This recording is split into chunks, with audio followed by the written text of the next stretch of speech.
चर्चा करने के लिए हमारे साथ डॉक्टर शोएब जमाई जो कि मुस्लिम बुद्धिजीवी जुड़ रहे हैं और डॉक्टर रतन शारदा भी संभावना है कि थोड़ी देर में हमसे जुड़ें।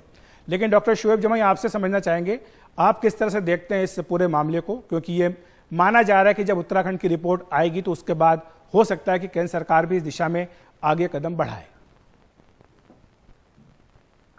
बहुत बहुत शुक्रिया एनडीटीवी का कि आपने बात रखने का प्लेटफॉर्म दिए। देखिए, ये सरासर एक राजनीतिक एजेंडा है और इससे ज्यादा कुछ नहीं है। भारतीय जनता पार्टी के अंदर भी कई लीडर्स जो राज्य स्तरीय लीडर्स हैं, रीजनल पार्टीज हैं, वो खुद इसका विरोध करते आए हैं। और अगर इस पर वाकई में कोई गंभीरता होती तो राज्य दर राज्य के बुनियाद पर नहीं बल्कि केंद्रीय स्तर पर यूसीसी के तहत एक कोई ड्राफ्ट हमारे सामने होता। लेकिन पिछले 10 साल मोदी सरकार रहने के बावजूद भी कोई ड्राफ्ट हमारे सामने केंद्रीय स्तर पर ऐसा कुछ नहीं है जो पार्लियामेंट के टेबल पे रखा गया हो। जी, मैं पूछना चाहता हूं सरकार से कि यूसीसी के बारे में क्या आप नॉर्थ ईस्ट राज्यों में ऐलान कर पाएंगे जहां पे आपकी सरकार है, भारतीय जनता पार्टी की सरकार, वहां जनजातीय कम्युनिटी बड़ी तादाद में रहती है जिनके अपने अपने पर्सनल लॉज हैं, अपने अपने तौर तरीके हैं। क्या गोवा में आप यूसीसी की बात कर पाएंगे? गोवा में तो है मेरे ख्याल से नहीं कर पाएंगे, उनकी सरकार है। किसको करेंगे? दयाबागा इंस्टीट्यूट ऑफ ये थॉट्स को करेंगे या मिताक्षरा इंस्टीट्यूट ऑफ थॉट्स को करेंगे? जी। गोवा में हम जाएंगे तो पोर्तुगीज फैमिली है एक्ट्स हैं, गोवन प्रॉपर्टी एक्ट्स हैं। पंजाब में सिखों की शादी के कुछ अलग तरीके हैं, उसके डाइवर्स प्रॉपर्टी के डिवीजन। सिर्फ मुसलमानों का मामला नहीं है, ये एक हवा मुसलमानों को खड़ा करके या एक सामने चेहरा ला के लगाया जाता है कि देखिए मुसलमान ही सिर्फ यूसीसी के खिलाफ है। ऐसा नहीं है, बल्कि इस देश के विभिन्न जातियां संप्रदाय हैं जो ये चाहती है कि उनको अपनी अपनी आजादी से अपने अपने मान्यताओं और धर्म के पालन करने की आजादी हो। जी, भारतीय जनता पार्टी को डाइवर्सिटी पसंद नहीं है। भारतीय जनता पार्टी हिंदू लेकिन डॉक्टर जमाई, ये जो बात है ये तो हमारे संविधान में लिखी है। हमारे संविधान के जो नीति निर्देशक सिद्धांत तो उसमें ये कहा गया था कि एक सुनिश्चित किया जाए कि समान नागरिक संहिता हो। ये बात तो हमारे संविधान निर्माताओं ने भी लिखी और सुप्रीम कोर्ट बार बार इस पर मुहर लगाता है। लेकिन मैं डॉक्टर रतन शारदा को इसमें लाना चाहूंगा।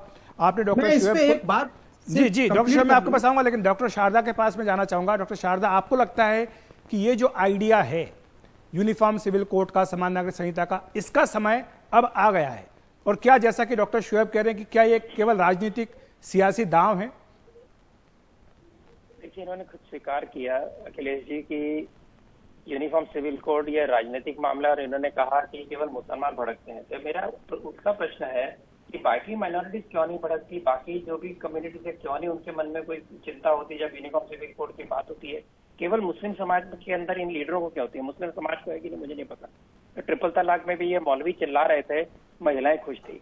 अब मेन बात आती है, जैसे अपने कहा डायरेक्टिव प्रिंसिपल है, डायरेक्टिव प्रिंसिपल में कहा गया as soon as possible uniform civil code आना चाहिए, क्योंकि एक जो पाश्चिमात्य सेकुलरिज्म की हम डेफिनेशन मानते हैं इस देश के अंदर, कम से कम संविधान जिन्होंने बनाया उसके अंदर कोई भी विशेषाधिकार किसी भी जाति को नहीं होने चाहिए, समाज के किसी वर्ग को नहीं होने चाहिए। कुछ स्पेशल पॉजिटिव डिस्क्रिमिनेशन किया गया रिजर्वेशन के तौर पे, और भी कुछ विशेषाधिकार माइनॉरिटी के नाम पे इनको मिले, वक्फ बोर्ड मिला, चर्च के लिए स्पेशल लॉज मिले, हिंदुओं को कुछ नहीं मिला। तो यह जो स्पेशल अधिकार इनको मिले वो तो भी जान ही रहे। लेकिन अगर हम सेक्युलरिज्म मानते हैं तो सभी समाज के लिए कानून क्यों ना हो? इन्होंने गोवा का नाम लिया, इनको शायद भूल गए, इनको पता ही नहीं है कि गोवा के अंदर यूनिफॉर्म सिविल कोड है।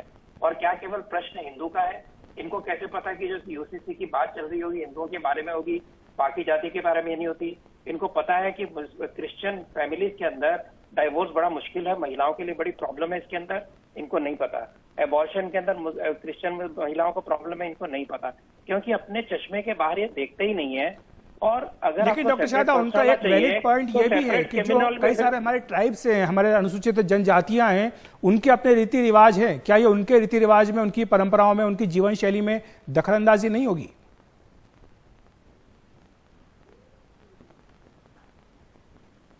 डॉक्टर शारदा,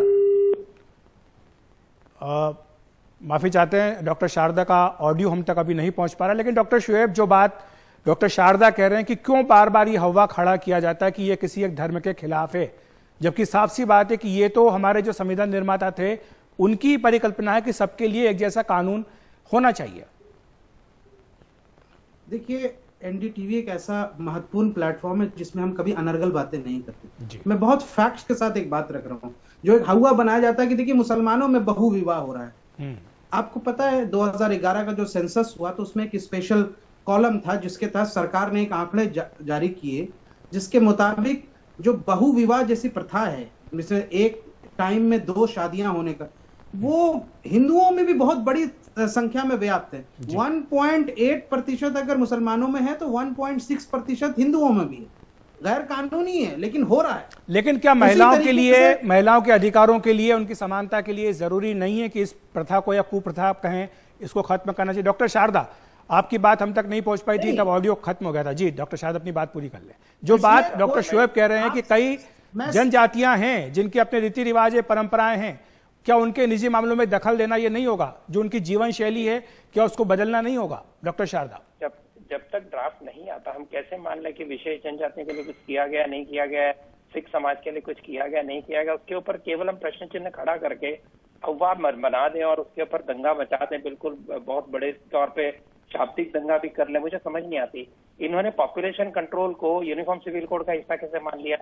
अगर यूनिफॉर्म सिविल कोड के अंदर महिलाओं को समान अधिकार मिलते हैं तो इसमें ये मौलवियों को क्या संकट है, मुझे समझ नहीं आती। क्या महिलाएं सेकंड क्लास सिटीजन रहेंगी शरीय के अनुसार? अगर नहीं तो उनको अधिकार देने पर ट्रिपल तलाक में इन्होंने विरोध किया। इन्होंने ऐसे सीए का विरोध किया जिसके अंदर भारतीय मुसलमान के विरुद्ध कुछ भी नहीं था, बाहर के मुसलमानों के विरुद्ध था। तो केवल एक अपने समाज को डराकर रखना और उस समाज को डराकर इस प्रकार का विभ्रम पैदा करना, जो सीए में किया, जो 370 में किया, जो आज यूनिफॉर्म सिविल कोड को क्या कह रहे हैं, मेरी से प्रार्थना है कृपया ड्राफ्ट जब तक आता नहीं तब तक आप अपने खून गर्म मत करें। दूसरी बात, सभी के लिए अगर आप सेकुलरिज्म को मानते हैं तो आपको यूनिफॉर्म सिविल कोड मानना चाहिए। या तो कि आप सेकुलरिज्म को नहीं मानते, शरिया को मानते हैं। शरिया को मानते हैं तो शरिया की क्रिमिनल लॉ भी ले आइए, फिर हर नागरिक को हक दीजिए, उनको शरिया के अंदर जाने क्रिमिनल लॉ भी वही होगा, हाथ पैर भी कटेंगे और हलाला भी होगा। जी डॉक्टर शारदा जवाब ले लेते हैं, मेरे पास समय की कमी है। डॉक्टर शोएब जमाई, आप जवाब देना चाहते हैं कि एक बार कम से कम जो ड्राफ्ट है वो आ जाए, उसके जो बारीकी है उसको देख लिया जाए, उसके बाद फिर इस पर चर्चा की जाए। और जहां तक सुझाव की बात है तो जो उत्तराखंड की बात हम बता रहे हैं आपको कि 2,40,000 से ज्यादा सुझाव उत्तराखंड में इस कमेटी को मिल चुके हैं। क्या भारतीय संविधान का जो मौजूदा प्रारूप है क्या वो सेकुलर नहीं है? क्या 1937 में जो शरिया एक्ट बना था वो कोडिफाइड नहीं किया गया था, कॉन्स्टिट्यूशन में उसको अपनाया नहीं गया था? मैं इनसे पूछना चाहता हूँ, रतन शारदा से, आरएसएस, क्या आप समलैंगिकता का जो कानून है जिसमें मर्द शादी कर सकते हैं, औरत शादी कर, आरएसएस का इसके क्या विचार है? क्या मोहन भागवत जी मंच से कह पाएंगे कि हाँ समलैंगिक शादी होनी चाहिए? आप इसका प्रचार प्रसार करेंगे?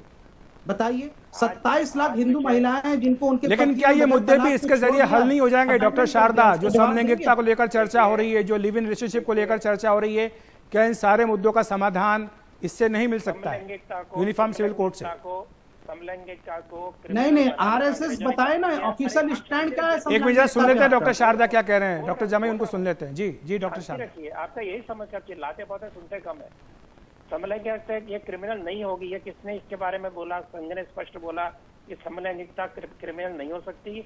हिंदू इतिहास में, हिंदू ग्रंथों में स्पष्ट है कि तृतीय वृत्ति होती है और वो जिसकी वृत्ति होती है उसको क्रिमिनल कहा जा सकता है, उसको समाज में स्थान है। उसके कारण बाद में क्रिमिनलाइजेशन नहीं हुआ। आप तो लगातार विरोध कर रहे थे ना, आप आज भी विरोध करते हैं। आरएसएस की शाखा में यही सिखाया जाता है। समस्या अब आप बात तो कहां से कहां लेके जा रहे हैं डॉक्टर जमाई, वो आपकी बात का जवाब दे रहे हैं। हम बात कर रहे हैं यूसीसी के ऊपर, आप आरएसएस के ऊपर चर्चा करने लग गए। इनके विकृत दिमाग, बहरहाल मेरे पास समय की कमी है डॉक्टर शारदा, डॉक्टर जमाई, उसको इस प्रकार से एड्रेस करना सही है। जी माफी चाहता हूँ, समय की कमी है। आप दोनों का बहुत बहुत धन्यवाद हमारे साथ जुड़ने के लिए, समझाने के लिए, और कम से कम ड्राफ्ट रिपोर्ट आ जाए उसके बाद हो सकता है कि चर्चा को ज्यादा आगे बढ़ाया जाएगा। फिलहाल वक्त एक ब्रेक का।